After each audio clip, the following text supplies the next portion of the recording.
जरा सोचिए, क्रिप्टो में एक ऐसी स्ट्रैटेजी हो जो मार्केट के ऊपर नीचे जाने की टेंशन के बिना ही जबरदस्त रिटर्न देने का वादा करे।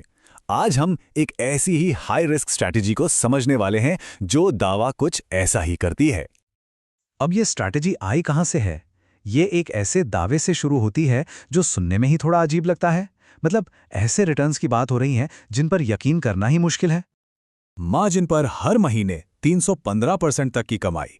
अब जाहिर है पहला सवाल तो यही उठता है कि बिना प्राइस पर दांव लगाए ये मुमकिन कैसे है।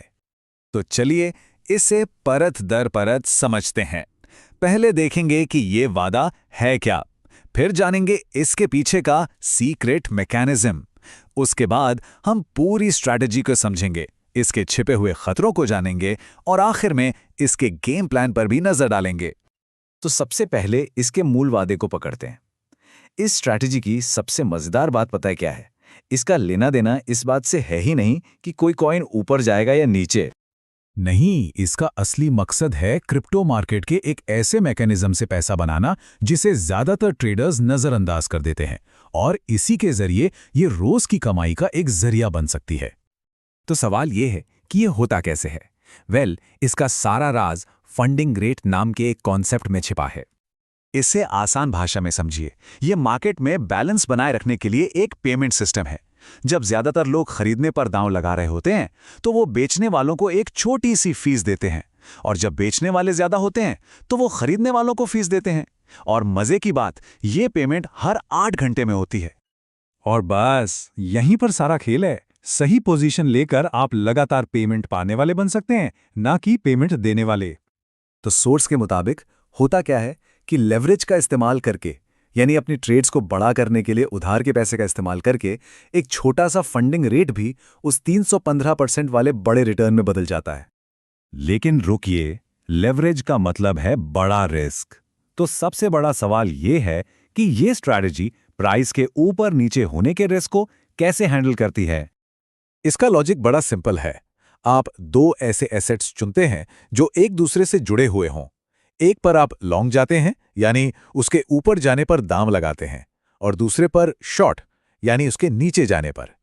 इससे होता यह है कि अगर एक पर नुकसान होता है तो दूसरे पर हुआ फायदा उसे बैलेंस कर देता है। अब ये देखिए, ये सोर्स से लिए गए कुछ खास पेयर्स हैं।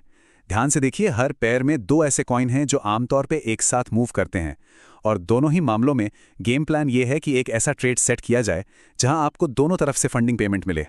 सुनने में ये एक परफेक्ट मनी मशीन जैसा लगता है ना? लेकिन सोर्स खुद इस बारे में साफ साफ बताता है कि इसमें खतरे भी बहुत बड़े हैं। दिक्कत यह है कि ये पूरी की पूरी स्ट्रैटेजी सिर्फ एक उम्मीद पर टिकी है कि ये कॉइन्स एक साथ मूव करेंगे, और जब ये उम्मीद टूटती है तो हेज फेल हो जाता है और ट्रेडर को बहुत बड़ा नुकसान झेलना पड़ सकता है। देखिए, सोर्स खुद मानता है कि ये कोरिलेशन कोई 100% पक्का नहीं है, हो सकता है सिर्फ 60% ही हो। और ऐसा भी हो सकता है कि आपका ऑल्ट कॉइन तो क्रैश कर जाए, लेकिन मेजर कॉइन ज्यादा ना हिले, और बस आपका सारा पैसा स्वाहा। एक सिचुएशन लेते हैं। मान लीजिए BCH 90% गिर गया, जबकि बिटकॉइन सिर्फ 30% गिरा। ऐसे में लॉन्ग पोजीशन पर होने वाला नुकसान शॉर्ट पोजीशन के फायदे से कहीं ज्यादा होगा। नतीजा एक बहुत बड़ा नेट लॉस।